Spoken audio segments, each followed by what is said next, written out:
And so, guys, we So I had a question. Sure. When it's our speech, are we standing or sitting? It's up to you. I Okay. would recommend you stand. but Okay. it is really up to you. That's perfect, that's How what about we're we, planning on. So we're all gonna stand. Oh, are we? Yeah, we are. Okay. We always plan on If that. I feel like if my We bathroom always was said like we were bigger, gonna bring it. but I'm like, Okay. I mean, Well, I mean, but that doesn't mean we're gonna stand. We're gonna I bring had to make it to the ruckus. 14, like I really had. What did it sound literally just say to us? It's fine. Remember, chaos all the time. All right, who's our first Control first? chaos. If you take your name tag, you make it into a little trifold, be a little tent there. Nice, okay. Uh-huh. You see we it? already did it. How's it We're okay? ahead of the game. You're rocking it. I should have practiced my origami before. Yeah, I have no idea how to do it honestly. It's not that complicated, Joe. Okay. I'm not doing my hands again. So, Technology as a whole. okay. Oh, yeah. And Zoom. We got, it should be running soon, and it's in the process of getting it up, but we didn't seem to be needing to go for a bit different running, so. Thank you, Joseph. Oh, would you look at that, there we go. Pretty good. Yeah, I know, I should take an origami class after this one. I need to know. Would you eat, help me? Help me, help me. What does Do it that? for me too. It's gonna be like that. You're the guy. Maybe this is what it wasn't that long. Look at, wait a minute, let's see. Well, your fold's coming over, why don't you have to fold it? There we go. It won't, you might got it all jacked up, but there you go.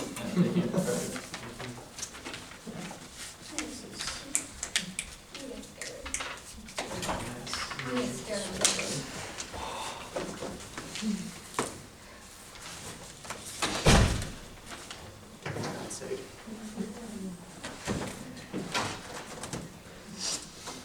Oh, boy. All right, everybody, it's my pleasure to welcome you to our in-person Debate-a-palooza for the spring of '22. Yeah! People are joining us virtually, all right, on the Zoom channel. I checked in before. So I'm going to let us go ahead and get started without any delay. We are super excited to hear a debate on the topic resolved. This House regrets the dominance of fossil fuels. First, we're going to hear from the affirmative side. Who's kicking us off? All right. Good. Today we are going to demonstrate why this House regrets the dominance of fossil fuel economy.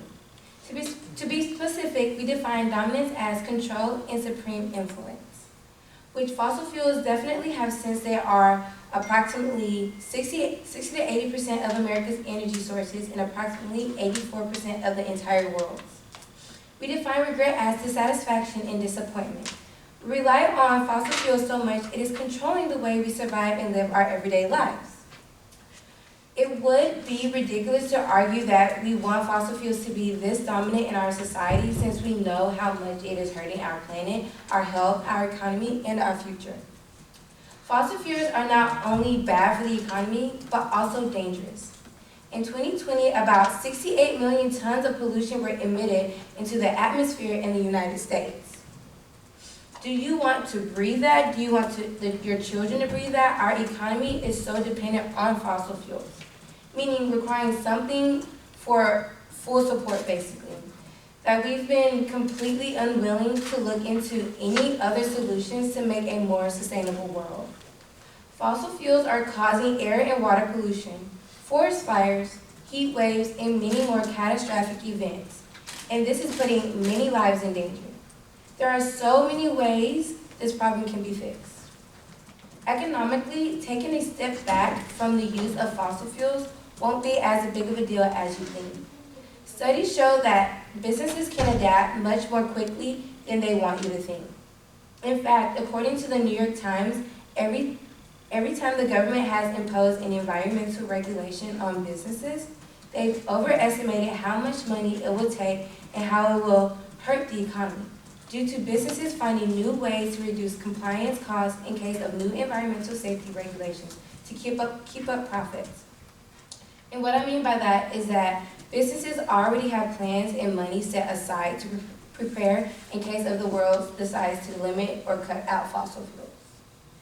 By creating more renewable energy stations such as solar panels, wind farms, and nuclear plants, it will create temporary and permanent jobs to replace those lost as we transition away from fossil fuels.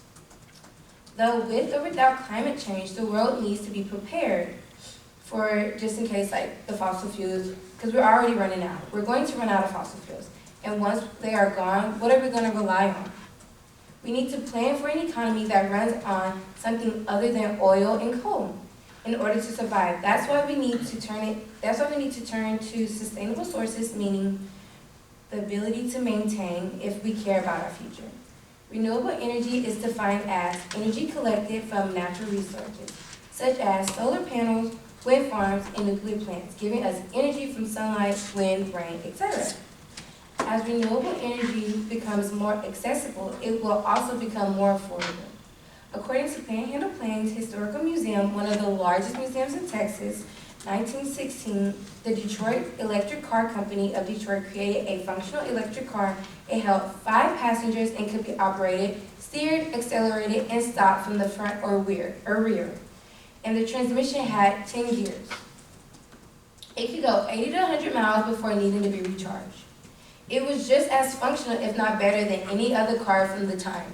So clearly we already have the technology, and if we could do all of that in that time, imagine what we could do now. I'm not saying we have to completely degrow the economy in order to stop using fossil fuels. In the New York Times article, "Do we need to shrink the economy to stop climate change?" it's proven that the economy will still be able to grow while making the world livable and sustainable. The government is already putting so much money in the use of fossil fuels, which could be used for the supplies needed to break away from the exact problem, which is fossil fuels. It is easy to talk about how impossible and complicated renewable energy sources are, but when you look at it, they really aren't. We have access to hydroelectric, solar, wind, nuclear, paper mills. More than 20% of our power is already from renewable resources.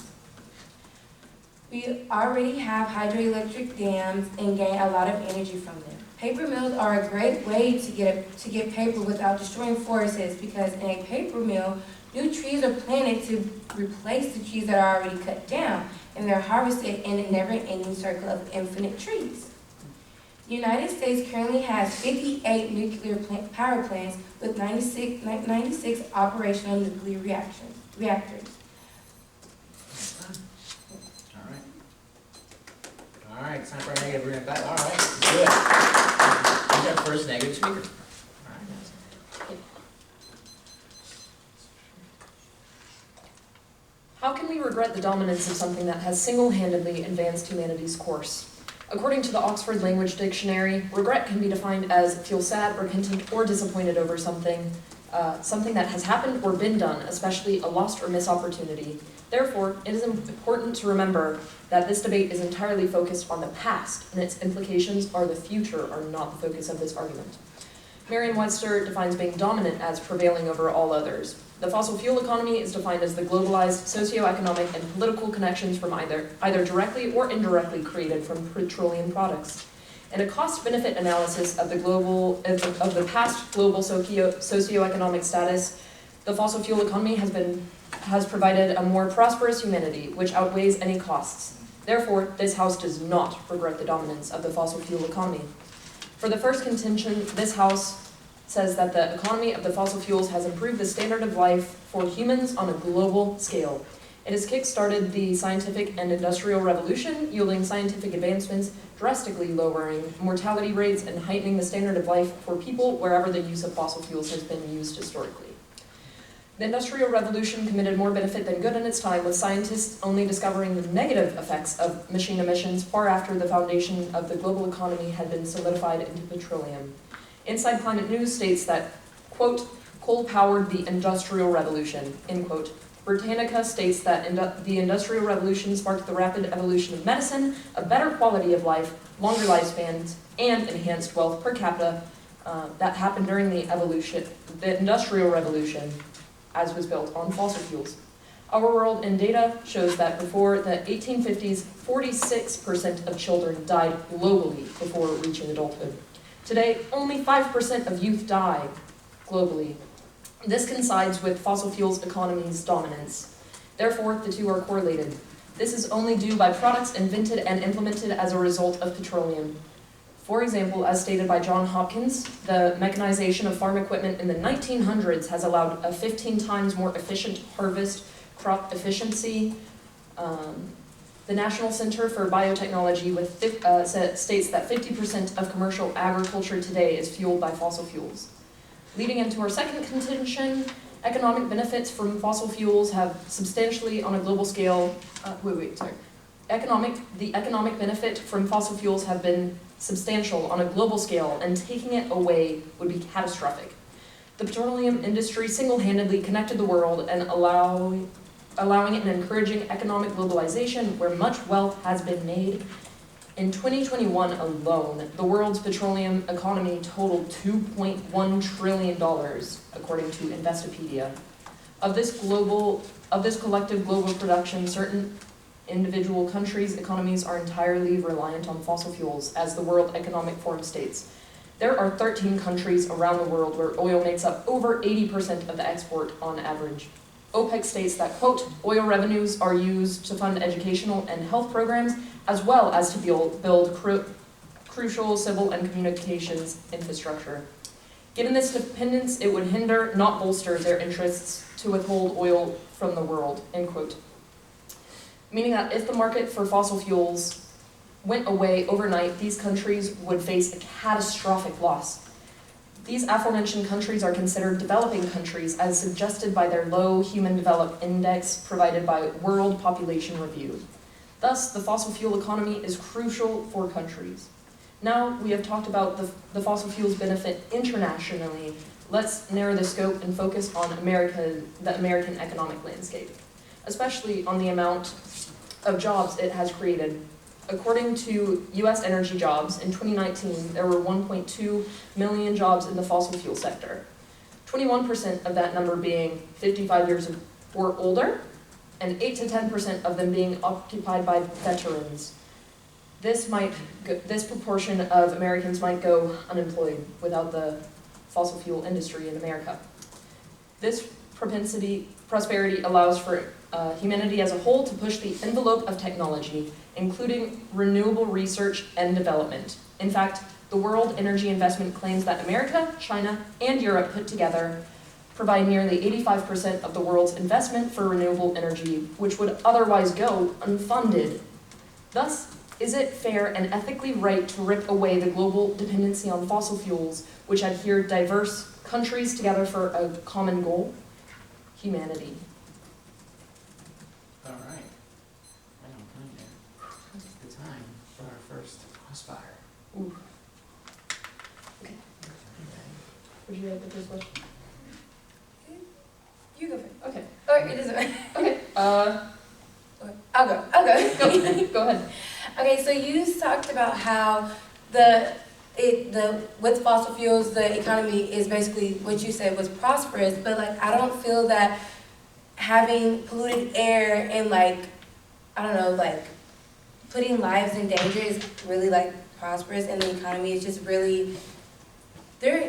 Studies show every year 500,000 babies under 1 year old due to polluted air are passing away due to all of the polluted air, fossil fuels, and just the economy not really being taken care of and maintained. Do you have a question?